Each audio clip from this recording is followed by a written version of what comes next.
Hola otra vez, estábamos transmitiendo el en vivo y hubo errores técnicos, pero bueno, espero que ya pronto entre Carlos, el escritor, el gran escritor Carlos Arcos Cabrera, de quien vamos a hablar esta noche con su novela El Invitado. Sí, se cerró el en vivo porque de alguna manera Carlos estaba llamando y aplastamos un botón que era el inadecuado. Qué risa.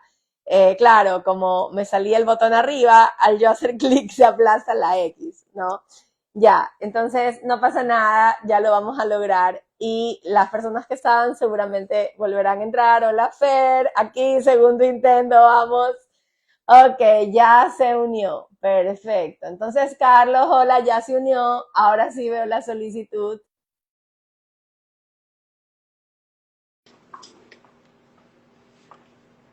Ok, seguro ya va a aparecer Carlos.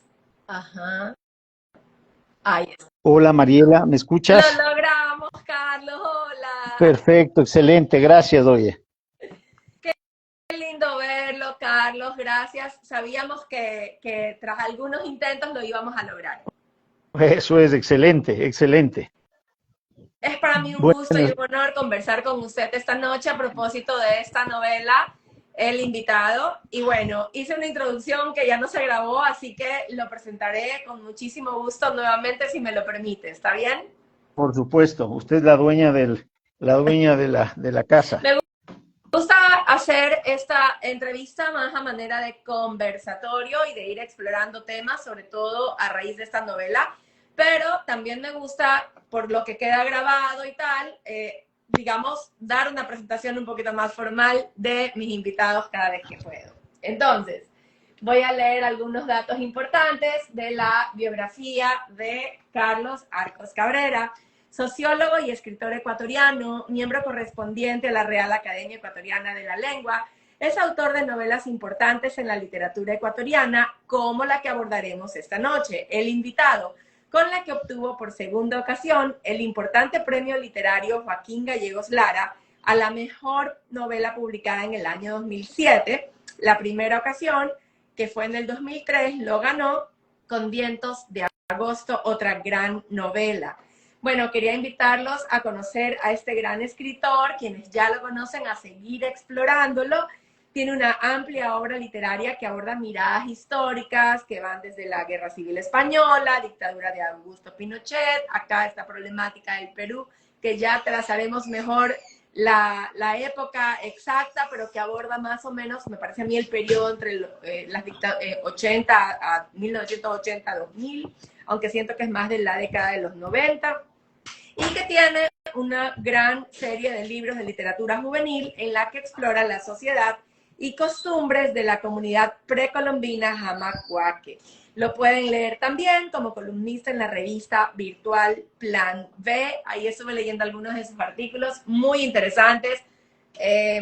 No tiene la intención, pero es muy pedagógico, aprende un montón.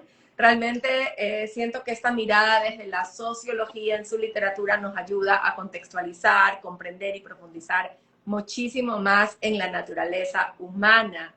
Así que muchísimas gracias de nuevo, Carlos, por estar aquí. No, a ti por la invitación, siempre es grato conversar sobre una novela, no necesariamente la mía, y también es grato saber que hay personas que están escuchando esta conversación y que pueden interesarse por la literatura y por la literatura ecuatoriana. A veces hay un cierto prejuicio sobre la literatura, de nuestra literatura, pero yo creo que es algo que también está cediendo porque yo creo que este rato hay una importante producción literaria con niveles muy altos, muy exigentes y muy rica en términos temáticos, en términos de escritores, de escritoras, ¿sí? Así es que mil gracias por la invitación. Gracias a usted. La verdad es que la literatura ecuatoriana debe salir de ciertos casilleros y para eso es importante quizás justamente abordarla desde estos espacios, ¿no? A veces se tiene la idea de que la literatura ecuatoriana ocurrió en el pasado, cuando, como bien señala usted, hay un movimiento muy fuerte que nunca ha parado, todo el tiempo hay escritores publicando, hay una gran variedad de textos, no me alcanzo a hablar de todos los textos que quisiera, de la gran variedad y alta calidad. Y me encanta poder estar aquí hoy con usted y abordar más profundamente su novela.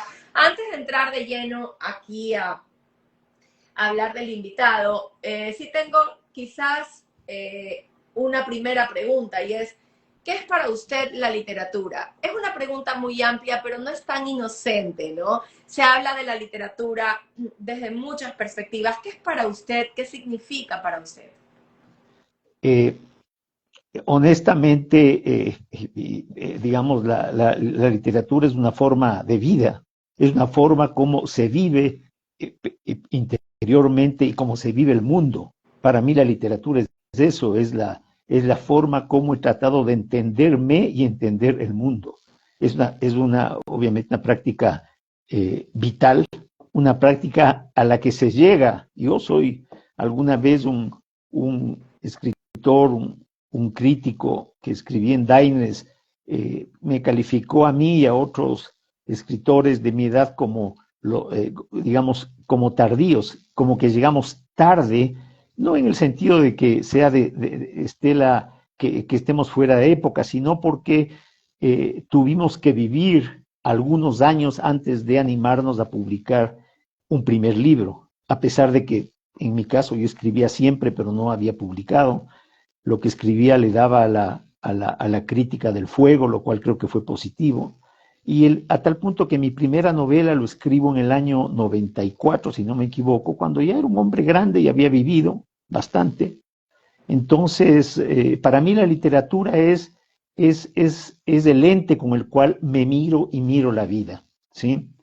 Entonces, esa es o sea, yo no quiero decir que la literatura es un arte, nada serio, no, para mí es una cosa absolutamente vital, yo diría casi instintiva, ¿ya? Que me ha permitido, yo diría, vivir. La literatura para mí ha sido una fuente enorme de pasión, una fuente enorme de alegrías, también una fuente enorme de enfrentar conflictos, tanto personales como de la sociedad, ¿no?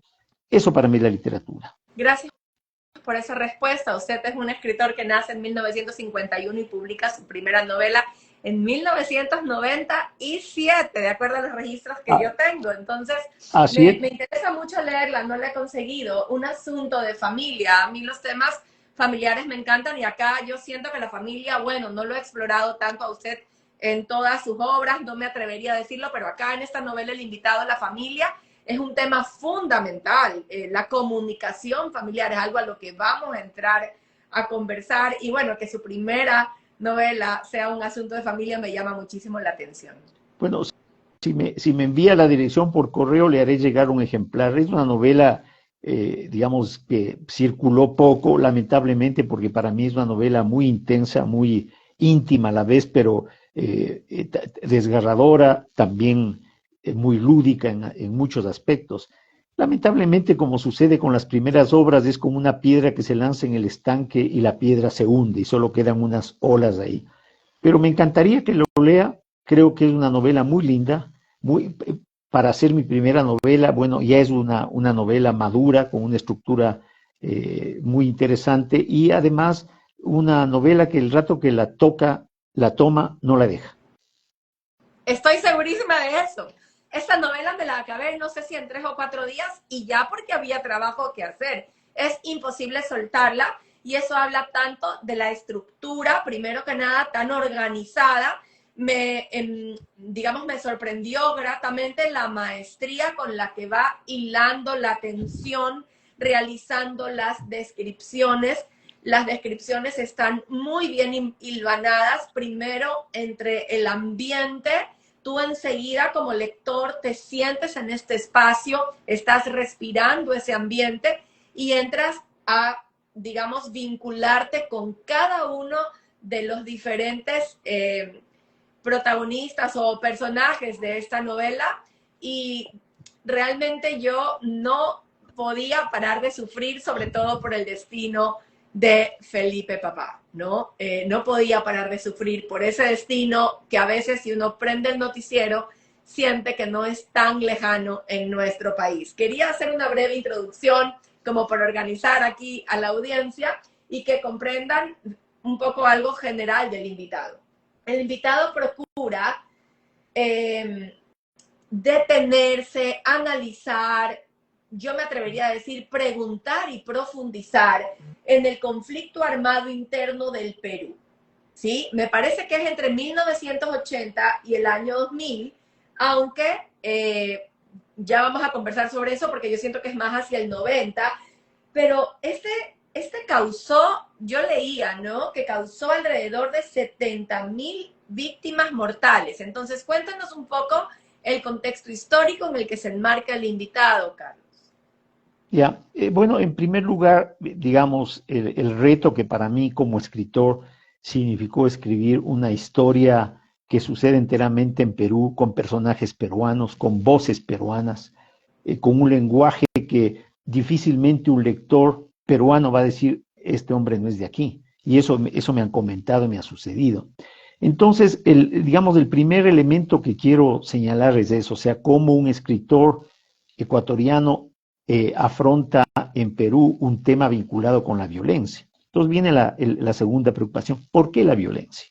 Yo creo que si uno mira a América Latina desapasionadamente, un continente destruido, esa idea misma de América Latina, que yo creo que es más un sueño y un deseo inalcanzable, porque ahora existen realidades tan distintas entre países, ha tenido un elemento común que es la violencia. En Colombia, en México, Centroamérica, el Cono Sur, Ecuador y diversos géneros de violencia. Ahora mismo yo pienso hay ecuatorianos, salvadoreños, nicaragüenses, venezolanos que están experimentando una violencia estatal increíble. O sea, yo pienso en el inocente que probablemente está preso en Guantánamo, porque no todos son culpables y el Estado puede cometer errores. Y en el caso de la novela, casi se comete un error digamos, las fuerzas que luchan contra Sendero Luminoso, fuerzas paramilitares, finalmente, por una decisión un tanto arbitraria, capturan, secuestran al principal personaje. Pero obviamente no voy a hablar de la historia para no quitarles el interés en la novela. Pero entonces, para mí, más que los paisajes, más que el habla castellana, la violencia es una experiencia que cruza América Latina en su historia, en su presente y que está más allá de las cordilleras y de las fronteras, ¿sí? Entonces, eso digamos, me comenzó a inquietar. Conocía muy de cerca la experiencia de Chile, yo viví en Chile, fui testigo de lo que pasó en el año 73. Entonces yo tenía, digamos, mi experiencia era que la violencia está en todas partes. La violencia es brutalmente ciega, brutalmente ciega. Puede afectar a culpables, ya, una persona que toma las armas, ya, o puede afectar a inocentes, ¿sí? Y es lo que estamos viendo ahora en el país de la democracia y en muchos países de América Latina, con grupos no necesariamente estatales, sino paraestatales. Entonces, este es el segundo elemento, tratar de entender cómo la violencia, en este caso estatal o paraestatal, finalmente es capaz de destruir la vida de gente que en el fondo es inocente, que no es culpable, ¿sí? Ese es digamos, la segunda preocupación que se traduce, que me llevó, digamos, a buscar un escenario, Perú, una época histórica, la lucha de Sendero con el gobierno, comienza con Alan García y termina con Fujimori, ya además una situación brutal, en realidad, de acuerdo a las investigaciones de estas comisiones de paz y todo eso, fue una guerra brutal, 60,000 muertos en 10 años, ya se pueden imaginar. Probablemente fue la experiencia violenta más grande, más profunda, más destructiva que hubo en América Latina, ¿ya? Bueno, ahora tal vez miramos México y eso ya queda tal vez superado por el horror que se vive en México, con miles de desaparecidos, con miles de muertos. Entonces, esos son, digamos, a nivel general, los dos grandes elementos, el reto de escribir sobre otra realidad, y dos, enfocarme en cómo la violencia puede y destruye, no solo puede, destruye vidas y familias, por supuesto. Así es. Mientras va engarzando esta historia de la violencia, la vamos a ir nosotros como lectores viendo en diferentes planos. Yo sí voy a ir contando algunos aspectos de la novela, pero nada es spoiler, y todo es como para que nuestra audiencia vaya entendiendo de qué va y por qué a mí me atrapó y no me soltó esta novela, y por qué se las recomiendo tanto, por qué les recomiendo tanto ir corriendo y leer El invitado de Carlos Arcos Cabrera. Por un lado o por un plano está la violencia estatal, pero también está una historia de una familia. Y vamos a ver cómo la violencia del Estado, a la que justamente hace usted referencia, no termina con el acto, digamos, terrible en las personas a quienes secuestra injustamente, asesina, etcétera, sino también en la secuela social que eso deja. Por ejemplo, en las esposas, en las mujeres de Apuram, los hijos, el Felipe hijo, cómo queda devastado y cómo se va construyendo, pero al mismo tiempo, no solamente, es decir, no hay una mirada plana, porque la historia de Carmen, la esposa del protagonista, la historia del hijo del protagonista, Felipe hijo, es una historia que también va contada en varios niveles. Están marcados por la violencia, pero no son únicamente violencia. Y vamos viendo algunas otras temáticas como las personas de fuera de Lima, cómo son vistas por la capital, las diferencias sociales. Y en el ciclo anterior de lecturas trabajábamos con otras novelas, venimos de un ciclo de revisión de novelas en donde se aborda la historia y se ha llegado a ciertas conclusiones como por ejemplo, no puede haber más mientras haya inequidad social. ¿Usted cree, Carlos, que la inequidad social es uno de los temas que de alguna manera inciden en los efectos de la violencia que vemos aquí en esta obra? Yo diría que en ese sentido no quisiera hablar como sociólogo, porque realmente la mirada del sociólogo y la mirada del escritor son muy distintas. Pueden ayudarse en construir escenarios, pero al momento de crear la realidad, el sociólogo tiene que responder preguntas sobre la realidad, ¿por qué ha pasado tal cosa? El novelista tiene que crear una ficción tan real que sea más real que la misma realidad. Y creo que en el invitado eso se logra. Como usted señalaba, hay cuatro voces muy distintas, de Felipe hijo, la de Carmen, la esposa de Felipe padre, que es un abogado, y una voz que me costó mucho aceptarla, procesarla, pero ponerle, digamos, construirle así un juicio moral, que es la de Víctor Otiniano Yauri, que es un torturador, ¿sí?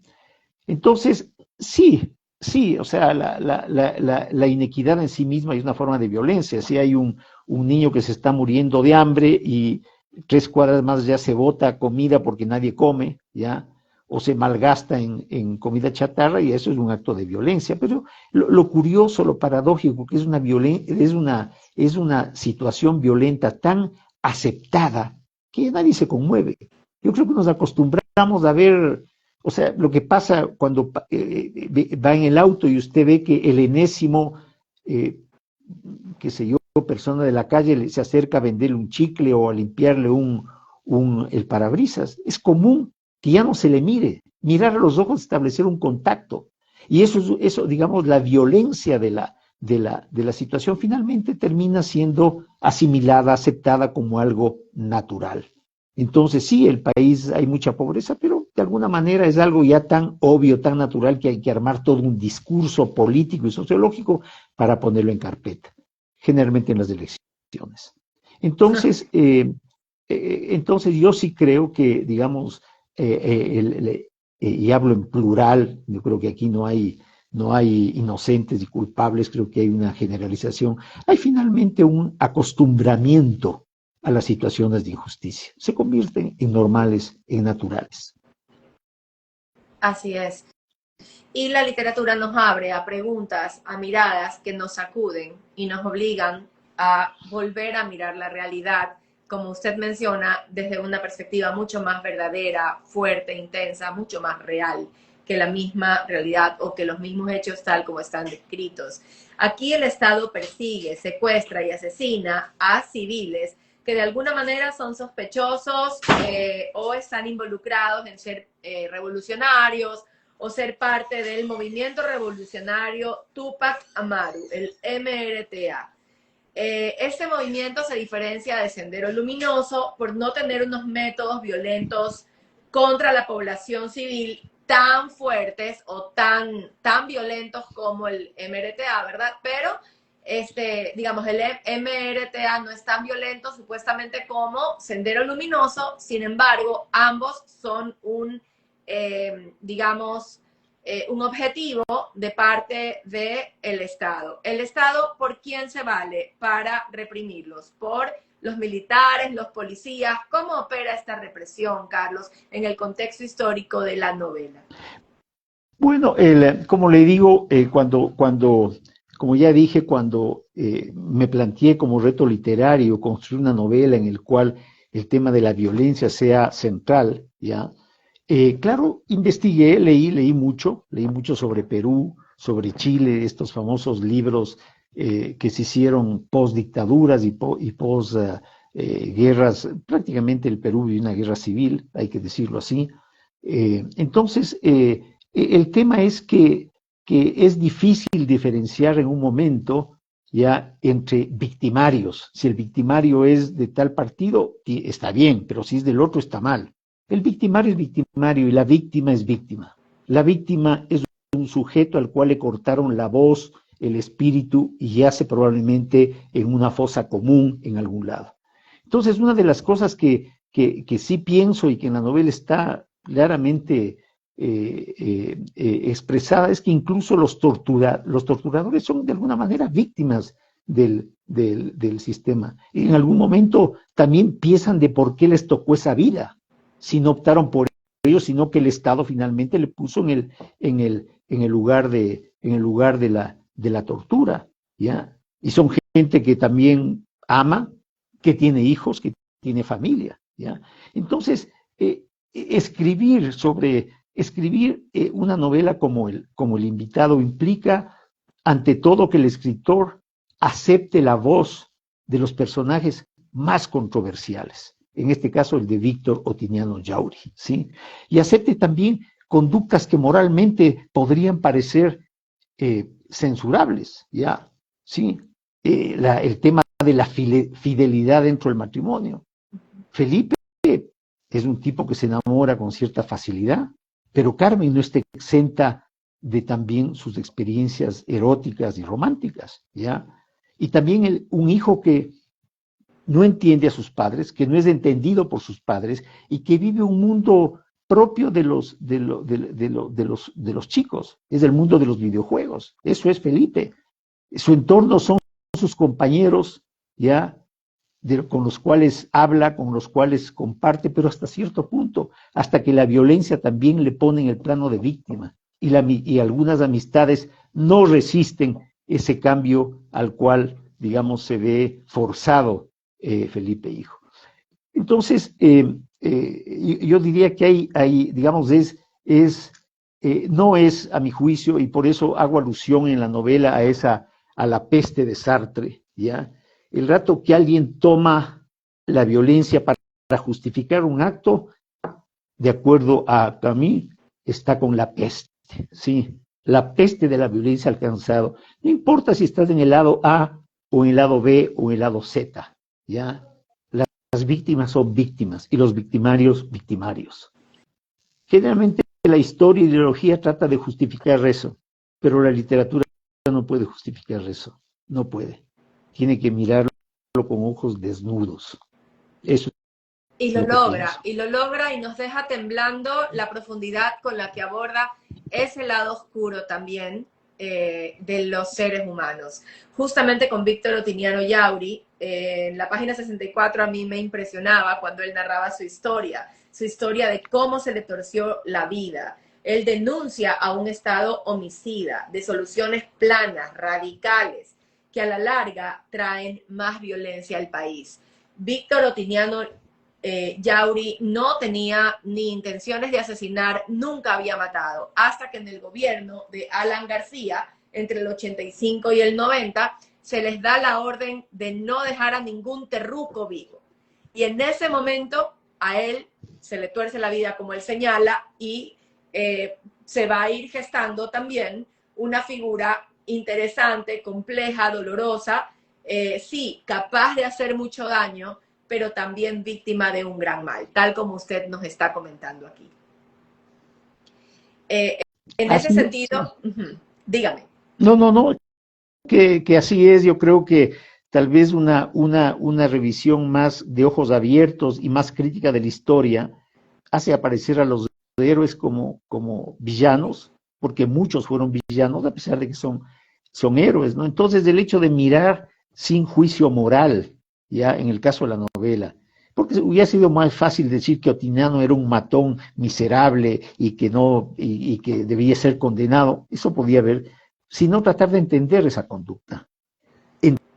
Al menos Entender es la la obligación conducta desde de la los... literatura, tal Sí, como usted menciona. sí. Me encanta todos los que se han unido. Gracias por estar aquí, por escuchar esta conversación. Es para mí un privilegio poder conversar aquí con el autor de esta novela que me cautivó, que realmente me tuvo varios días secuestrada, que me sigue haciendo leer e investigar y que me ha abierto a muchas miradas hacia la naturaleza humana, hacia una mayor complejidad de nosotros mismos y que de manera indirecta aborda, como bien señala Carlos, la violencia en Latinoamérica, la problemática de la violencia, no desde una mirada plana, sino más bien desde la pregunta, el cuestionamiento y la construcción de personajes complejos. Ahora, sí me gustaría, si ustedes quieren comentar por aquí, si conocen a Carlos, si lo han leído, si tienen algún comentario para él. Así es, María Inés, hay que leerla, súper recomendada, publicada en el 2023. Es una segunda edición publicada por Editorial Planeta en el 2023. Así que tienen justamente esta linda presentación, está disponible, que no es algo que siempre, justo comentábamos con Carlos, que no siempre la literatura ecuatoriana está tan disponible. A veces grandes obras dejan de circular, no se pueden conseguir. Entonces, qué bien que todavía tenemos esta disponible. Sí, María Inés, realmente yo te conozco y sé que te va a gustar muchísimo leerla. Te encantará hacerlo.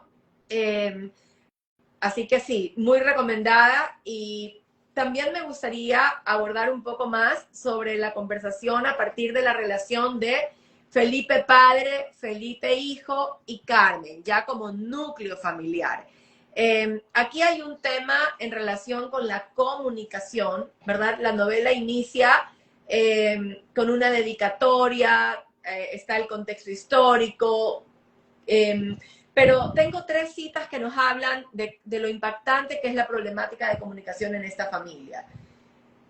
Una cita dice, evitaban hablar entre ellos, evitaban hablar de ellos.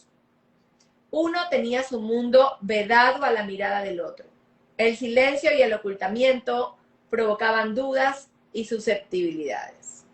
Entonces, sí siento que hay una mirada no ligera, hay una mirada que sí indaga en las problemáticas familiares y sobre todo en el aspecto de la comunicación, ¿no? Fernanda Carrera dice, aún no la he leído, pero suena interesante, no sabía que había libros de autores ecuatorianos sobre estos temas. Así es, Fernanda, súper recomendada esta novela. Y me encantaría, Carlos, que pudiéramos explorar un poco más con usted sobre esta problemática de la comunicación. ¿Qué pasa? Hasta cierto punto podemos hablar de violencia en la familia, podemos hablar de que la violencia en una ciudad se va colando en una familia. ¿Cómo podemos hablar de este tema sin caer en generalizaciones ni falsas verdades? Bueno, primero quiero agradecer a las personas que están enviando mensajes claro, están interesados en esta obra. Realmente me gustaría mucho que la lean, y no por derechos de autor, por favor, sino porque creo que es una novela poderosa, importante, ¿ya? me siento muy orgulloso de haberla escrito y que todavía circule. La ventaja de esta novela es que tiene varias ediciones en varios sellos editoriales y ahora finalmente creo que llegó la edición definitiva en el sello 6 Barral de Planeta. Voy a tu pregunta. Mira, si uno, digamos, si vemos, las familias son estructuras complicadas, complejas, con múltiples tensiones que implican dificultades de comunicación, dificultad en el manejo en el manejo de situaciones como la fidelidad. ¿Qué es la fidelidad ahora? ¿Ya? ¿Cómo maneja un hombre o una mujer sus pulsiones eróticas hacia otros seres? ¿Sí? Luego la propia realización personal.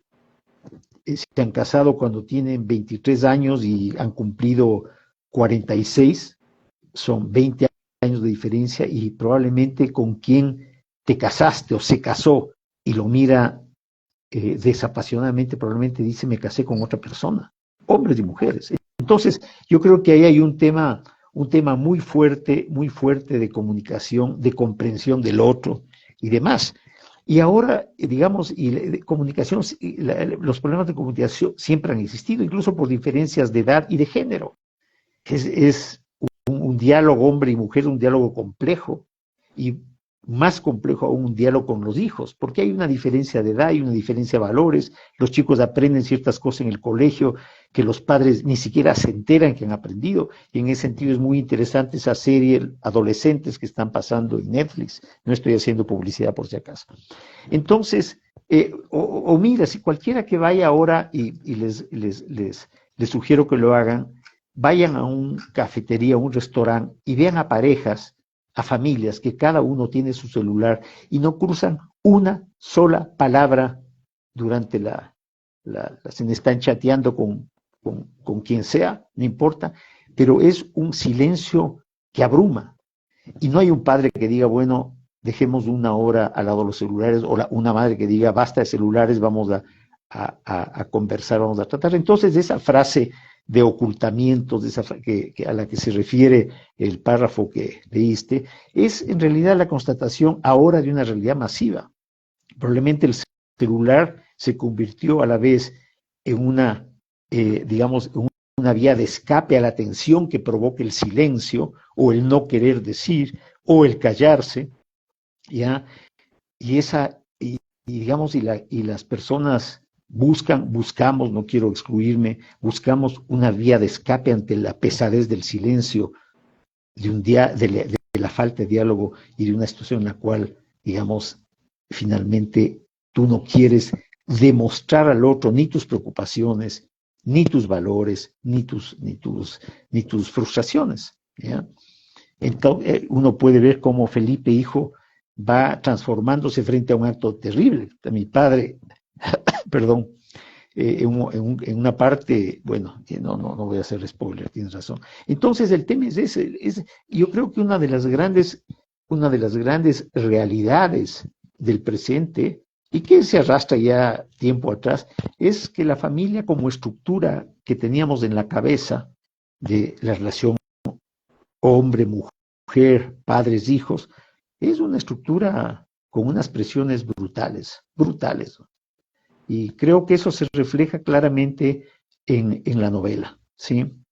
Creo que logré recuperar en parte ese drama, ese drama de la comunicación familiar, del ocultamiento y también de los deseos no confesados.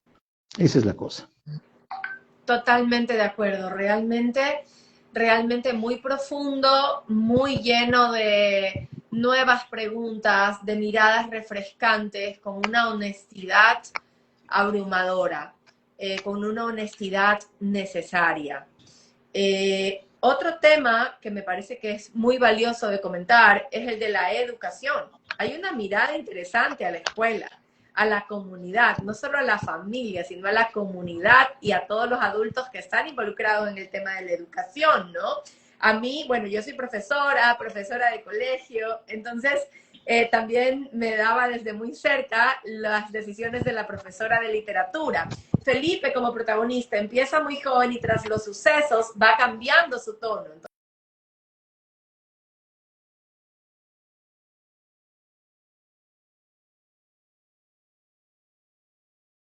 Primeros comentarios de la profesora. Los comentarios físicos, los comentarios de que no le gusta la literatura, pero aquí viene el tema, ¿no? La profesora les pone una tarea muy significativa. La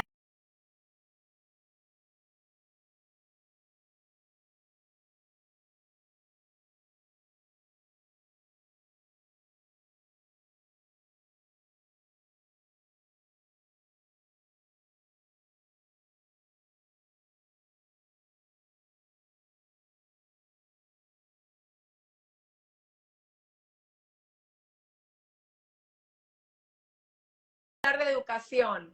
A ver, cuéntenme si a mí sí se me está escuchando en este momento o no. Este momento te estoy escuchando muy bien.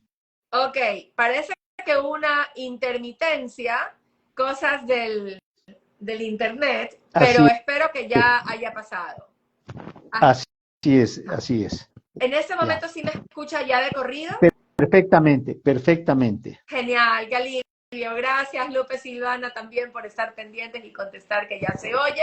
Bueno, ¿hubo alguna intermitencia? Repito la pregunta. Tenemos aquí un tema de la educación que se aborda en esta novela desde la mirada de la profe. Así es, Lupe. Empezaba a hablar de la profe y de que esta profe de literatura propone una tarea que me parece a mí bastante significativa y que tiene un alto impacto en Felipe Hijo, que es pedirle que escriba un diario.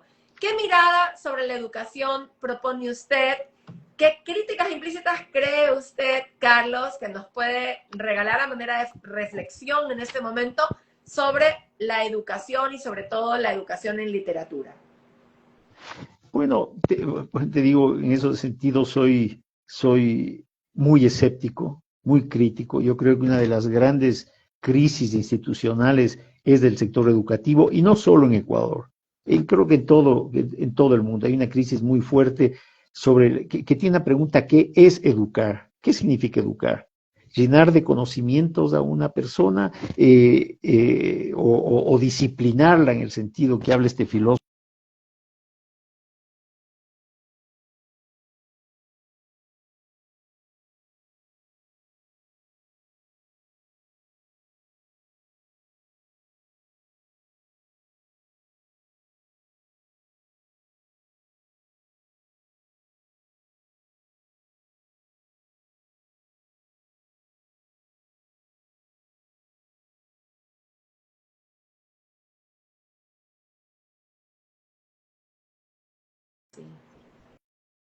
Hola, Hola, hola, hola. hola.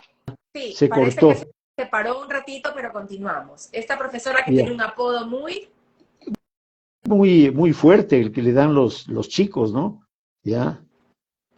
Hola. Sí, sí lo estoy escuchando. Ya.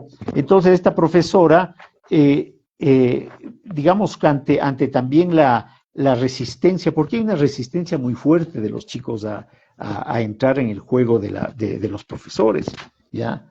Y por eso, digamos, digamos, hay los chicos que obedecen y los chicos que son muy desobedientes o que simplemente no prestan atención. A veces siempre se acude al tema no psicológico, es un niño hiperactivo, entonces hay que mandarle donde la psicóloga del colegio, lo que sea. Pero lo importante y lo que me parece que es un personaje clave en la historia de Felipe es la sugerencia de que escriban un diario. Y efectivamente Felipe comienza a decir que es una tontería escribir qué, escribir sobre qué, ¿ya? Porque digamos, le molesta la tarea de la profesora, pero finalmente es un elemento que se va construyendo en el único aspecto en el cual Felipe puede dialogar consigo mismo, ¿ya? Que sus tensiones, sus conflictos, sus problemas comienzan a aparecer ante sus propios ojos cuando tiene que enfrentar el tema del diario, que nunca lo abandonará, ¿ya? Entonces, Me parece que esa decisión de la profesora de obligarles a escribir un diario, además de las lecturas, ya, es un elemento desencadenante muy importante en la formación de Felipe como personaje, Felipe hijo como personaje y como persona. Súper de acuerdo, y de hecho creo que hay una mirada muy crítica a una educación que también reprime esa honestidad, porque a la profesora la llegan a sancionar, ella en algún momento llega a querer frenar esto, se va de las manos, pero sí creo que es interesante que los lectores que entren a esta novela, El Invitado, cuando lleguen a este lugar, ¿no? En el que está la profesora mandando las tareas, podamos revisar la literatura desde esa mirada de introspección, desde esa mirada de autocuestionamiento, que es un poco la herida de esta sociedad. ¿No? Hay un problema de comunicación porque hay un problema de mirarse hacia adentro también. Hay mucho ruido externo y no hay un conocimiento de cómo dar palabra ni trámite a lo que pienso, a lo que siento, a lo que soy, ¿verdad? Y es en esa narrativa personal en la que empieza a encontrar, por ejemplo, el personaje Felipe Hijo un sentido de vida. Entonces, invitarlos a leer esta novela, invitarlos a entrar, tenemos muchos aspectos que abordar desde esta novela, la problemática de la comunicación familiar, el tema de la fidelidad, el tema de, por supuesto, la violencia estatal, la complejidad humana, cómo todos de alguna manera terminan siendo víctimas de la violencia, cómo también de alguna manera cada uno es responsable de su parcela de violencia. Tenemos aquí algunos temas muy interesantes y me encantaría ir cerrando el en vivo con algunos comentarios y preguntas finales, ¿no? Quería decir que María Inés señala que, María Inés dice lo siguiente: creo que al ser humano le hace falta conocerse y reconocer al otro como parte de sí. Estoy de acuerdo, creo que aquí se habla un poco del autoconocimiento. No sé qué quiera decir usted al respecto, Carlos. Bueno, yo creo que hay dos personajes, no, los tres personajes tienen una enorme capacidad de autorreflexión. Víctor Rotimiano Yauri, el duro torturador, es un tipo con una capacidad enorme de mirar el contexto. Él sabe que su papel es siniestro, ¿ya? Y que finalmente cuando puede escapar de ese papel, escapa, se va. Carmen, yo creo que Carmen es un personaje, es un personaje para mí fascinante, ¿ya? Me costó mucho meterme en la cabeza de esa mujer, muchísimo, pero también creo que lo logré, ¿ya? Y es un personaje también fascinante porque finalmente ella también, a la luz de lo que está viviendo, comienza a reconstruir su pasado, su frustración profesional, esos amores,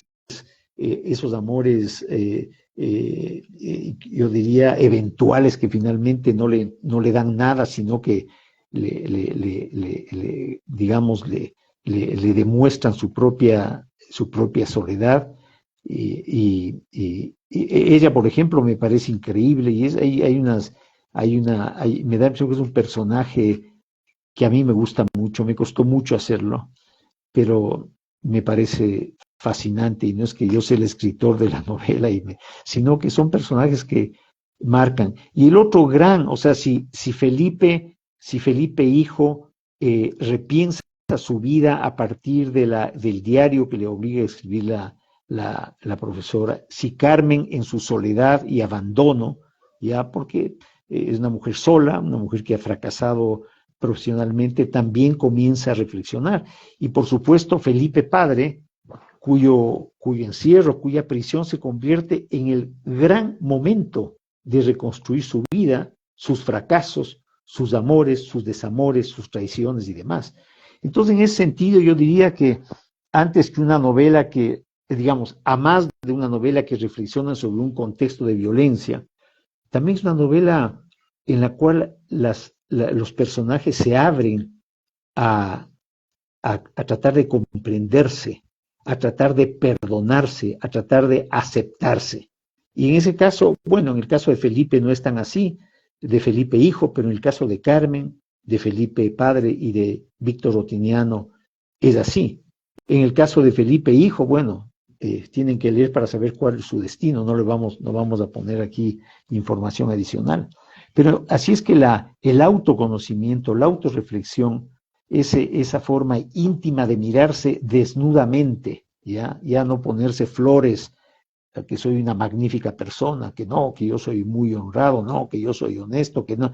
Eso desaparece el momento en que una verdadera reflexión nos obliga a mirarnos ya no en la máscara que nos vemos en el espejo, sino en el silencio de la noche. Muchísimas gracias. La verdad es que ha sido una conversación maravillosa, profunda, conmovedora. Les recomiendo a todos entrar a El Invitado, novela de Carlos Arcos Cabrera, que realmente se llama así porque así les llamaban a las personas a quienes secuestraban y llevaban a este lugar, Casablanca, en donde se realizaba tortura estatal a los civiles que secuestraban de alguna manera, ¿no? En la calle, etcétera. Sí me gustaría, Carlos, que nos comentara para despedirnos si tiene alguna otra obra en ciernes, qué proyectos literarios tiene, o qué lectura está teniendo ahora que de pronto lo convoque y que nos quiera comentar.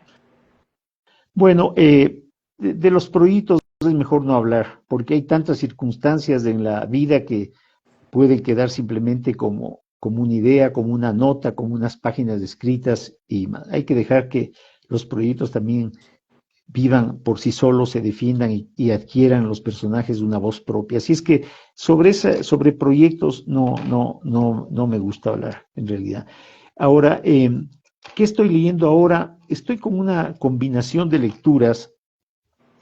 Primero he vuelto con furor a leer obras que leí cuando era muchacho, ya, para encontrar que no han perdido vigencia y que son de una riqueza excepcional. Por ejemplo, creo que Ana Karenina de Tolstoy me conmovió de una manera impresionante, que lo habría leído cuando tenía 20 años, 25 años, pero leerlo ahora, una locura. En esas lecturas azarosas no soy un lector ordenado.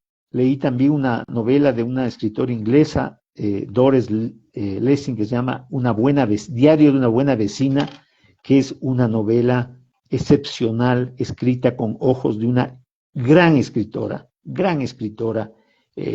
inglesa. Pero junto a eso también he estado leyendo algo de filosofía, ya creo que es un momento en el cual yo por lo menos siento la necesidad de ir más allá de la novela, no porque la quiera dejar, sino porque a veces hay preguntas que se hacen los filósofos y que responden los novelistas, y mejor que los filósofos. Entonces, estoy ahora justamente en estos días, estoy leyendo a Baruch Spinoza, el judío holandés de 1600, tiene un tratado de lógica que no es, digamos, lo interesante son las lecciones que para la vida surgen de ese tratado.